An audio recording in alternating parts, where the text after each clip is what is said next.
Y es un proceso que duele, muy doloroso, sobre todo para los que estamos ahí, en medio de todo ese problema. No es una realidad muy distinta a la que vivió ese pueblo en esos 400 años, en el pueblo de Dios. Que por más que querían libertad, por más que querían ser quienes eran, porque eran el pueblo escogido por Dios, y estaban ahí esclavos, estaban ahí siendo humillados, estaban ahí siendo oprimidos. Tal vez nuestra vida no sea tan extremadamente parecida, pero sí refleja un poco de lo que ha sido la historia del pueblo de Dios.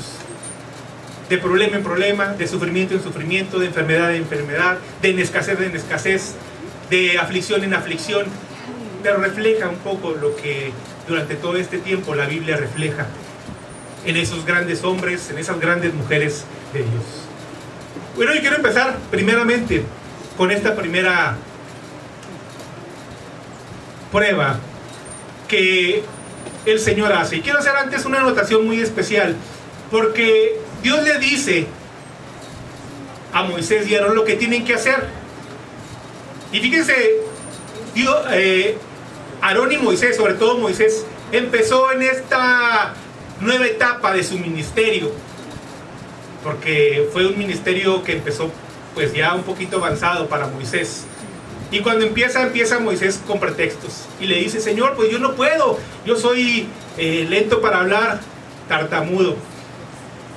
Y él finalmente pues no quería estar solo delante del faraón.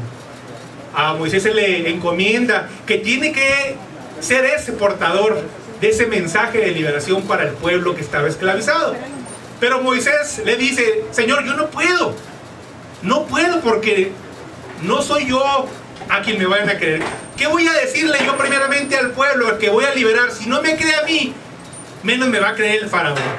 Pues Dios de alguna manera le da la autoridad para poderlo llevar al frente de quien primero va a representar y después a quien va a enfrentar. Y no va solamente contra la voluntad de ese hombre, de ese faraón. En ese momento Moisés se va a enfrentar a 43 potestades, a 43 demonios con todos sus ejércitos. Y Dios no iba contra el hombre, y se lo hace ver cuando le dice: mira, yo te voy a mandar para que hables con Faraón y le digas que libere a mi pueblo, pero él te va a decir que no. Para Dios hubiera sido muy fácil decirle: sí, ve y háblale ya que lo suelte, y a la primera va y lo suelta. Nada hubiera pasado si Dios da en ese momento la autoridad a Moisés y le dice: háblale y dile que lo suelte. Y en ese momento el faraón hubiera tenido que obedecer, así de sencillo. Pero que lo que Dios estaba haciendo con faraón no era solamente utilizarlo para mostrar su gloria, sino que también estaba, además de liberando al pueblo, estaba preparando cómo iba él a impactar a las naciones. Y algo que a mí me impacta mucho es que pese a todas estas pruebas que vamos a ver, pese a todas estas dificultades, siempre Dios salvó a su pueblo. ¡Aleluya! Nunca tocó al pueblo de Dios ninguna de estas fatalidades. En medio de todo esto, Dios los apartó. En medio de todos estos problemas, Dios los guardó. Sí, amén. Así estemos nosotros, hermanos. Y por eso me llena la palabra cuando hablamos acerca de la protección. En medio de la alabanza, Dios toca a su pueblo. Dios sana, Dios levanta, Dios restaura y Dios protege. Porque usted está aquí, porque usted ha mostrado la voluntad de seguirlo a Dios. Y hay algo que en todo esto dice, y que lo dice no solamente al pueblo de Dios, lo dice a los que lo escuchen. En una de las pruebas, Dios advierte lo que va a venir y les dice: aquel que crea que vaya y guarde su ganado y que lo esconda para protegerlo. Y lo dice tanto para el que está oyendo que es hijo de Dios, que es pueblo de Dios, como para el que no lo es. Y hubo gente que atendió la palabra y hubo otros que no lo entendieron. Y esto nos advierte, nos avisa de que si somos obedientes, la cobertura de Dios va a estar ahí con Amén. nosotros, siempre. Gloria a Dios. Primeramente y antes que todo, la primera prueba, no veo nada aquí, voy a voltear un poquito.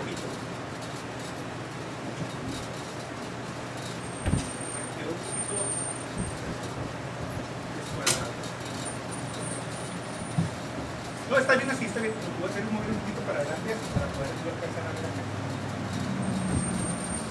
Aleluya. Gloria a Dios. Ok, perfecto, está bien. Gloria a Dios. Bueno, lo primero que Dios manda hacer a Moisés es decirle: ve y párate junto al río, y con esa vara que tienes en tu mano, esa vara que representa la autoridad, le dice: toca el río, y ese río se convierte en sangre. Vamos a darle la siguiente para ver el texto. Dice Éxodo 7:29, y le voy a pedir que abra su Biblia en Éxodo, y de ahí vamos a estar siguiendo la lectura de todas y cada una de las plagas de las que vamos a hablar aquí. Dice Éxodo 7:20 al 22, Moisés y Aarón hicieron como mandó Jehová, la obediencia. Alzando la vara, esa autoridad, golpeó las aguas que había en el río en presencia del faraón y de sus siervos, y todas las aguas que había en el río se convirtieron en sangre. Asimismo, los peces que había en el río murieron, y el río se corrompió, tanto que los egipcios no podían beber de él, y hubo sangre por toda la tierra de Egipto. Pero los hechiceros de Egipto hicieron lo mismo con sus encantamientos, así que el corazón de Faraón endureció y no los escuchó como lo había dicho Jehová. Lo que decíamos hace un momento, Jehová les dice: va a pasar esto, y se van a asustar, y la gente que lo va a ver se va a ver impactada, porque detrás de Faraón estaba todo un pueblo, el pueblo egipcio, y todos ellos vieron todo esto y se impactaron. Obviamente que en este relato que se hace se centra solamente en la autoridad del faraón, pero yendo un poquito más allá de la escritura, tenemos que entender que había un pueblo que más adelante se manifiesta a favor de Moisés y de todo el pueblo hebreo. Lo vamos a ver más adelante, pero esto habla acerca del impacto que Dios estaba haciendo en ese pueblo, en aquel que no lo conocía, para que lo conocieran. Dios estaba trabajando no solamente con la liberación de su pueblo, sino en darse a conocer con aquellos que no lo conocían. Cuando hace esta plaga, esta primer plaga, la dirige directamente en contra, no solamente de Faraón, decíamos al principio, para impactar a Faraón, sino para hacer ver mal, para ridiculizar, porque esa es la palabra correcta, al demonio que se encargaba de esta potestad. El río tenía por lo menos 4 dioses en la cultura egipcia. Investigando en la cultura egipcia encontramos que en esos tiempos bíblicos había infinidad de dioses, y de esa infinidad de dioses había por lo menos 4 que dominaban lo que era el río Nilo, porque del río creció esa cultura y muchas otras culturas. Si nos damos cuenta, México, Estados Unidos creció alrededor de grandes ríos, y este río no era su excepción. Crece, vamos a darle la siguiente, y aquí este dios que dominaba el río Nilo y al que le hacían culto los egipcios era el dios Geb, conocido como Geb. Este era uno de los dioses que era representado como un hombre barrigudo, asociado precisamente a la tarea de cuidar el río Nilo. Los egipcios le hacían ofrenda para que las aguas del Nilo alcanzaran durante su inundación la altura necesaria. Un río que no tiene la altura necesaria, que no lleva la fuerza necesaria, no produce la posibilidad de llevar afluentes, de sacar el agua hacia la parte donde hay sembradíos. Por eso es importante la vida de una ciudad. En aquellos tiempos, la agricultura era la principal actividad de sus pueblos, y el río alimentaba precisamente esa agricultura. Lo que ellos querían era rendirle culto para que ese afluente del río llevara tal fuerza que pudiera salir esa agua. El agua representaba la vida no solamente para el hombre, para el egipcio, sino para lo que iban a comer ellos. Entonces ellos oraban Ellos hacían culto, reverencia, hacían sacrificios, ofrendas, para que este Dios se viera complacido y le pudiera dar esa fuerza a ese río. ¿Qué sucede? Cuando este río es convertido en sangre, ¿qué pasa entonces con ese Dios? ¿Qué fue lo que hizo ese Dios para recuperar esa fuerza primero? Ese color. Había perdido el agua. Era sangre. ¿Y qué es lo que sucede cuando se pasa este fenómeno en ese río? Se muere la vida. Peces, la vegetación, todo lo que había en ese momento que estaba dependiendo de ese río, se murió. Primer punto, aquí vemos cómo Dios no intenta solamente liberar a su pueblo, sacarlo de la esclavitud, sino busca poner en su lugar a cada quien. Aleluya. Dios dice: yo aquí soy el único que merezco la gloria y la honra. Amén. No hay nadie más, Amén. porque Dios es un Dios celoso. Sí, Dios amén. solamente, y nos dice a través de su palabra, que Él quiere recibir la gloria y la honra. Sí, amén. Y fíjese muy bien, tal vez nosotros no nos estemos dando cuenta, nosotros podemos tener dioses. No solamente que creemos que estamos haciendo bien las cosas, sino a veces el enamorarse tanto de alguna cosa, el desear tanto alguna cosa, el pretender algo con ese deseo tan fuerte que supera ese mismo amor por Dios, estamos cayendo en esa cuando uno les en idolatría, pero estamos cayendo en una situación en la que le damos más a otra cosa que a Dios. Le estamos siendo infiel a Dios. Le estamos dando nuestro amor, nuestra lealtad a otras cosas. Y es ahí en donde Dios nos dice: hey, mucho cuidado con esto. Dios le estaba mostrando a los egipcios que tenían un Dios en quien no podía apoyarlos, en quien tal vez les daba, en una condición normal, les daba cierta certidumbre. El hombre de aquel tiempo no tenía tanto conocimiento como el hombre de ahora. En aquel tiempo el hombre adoraba lo que veía, lo que alcanzaba a ver, el reflejo de lo que ellos veían, el beneficio, lo que se conoce como el panteísmo. No sé si alguien lo ha escuchado. Si alguien veía que una hoja del árbol, que un árbol le daba sombra, ponían al árbol como divinidad. Y ese era el panteísmo, poner en un lugar de divinidad a lo natural. Y es la cultura de muchos y muchos y muchos pueblos, hasta el de nuestro.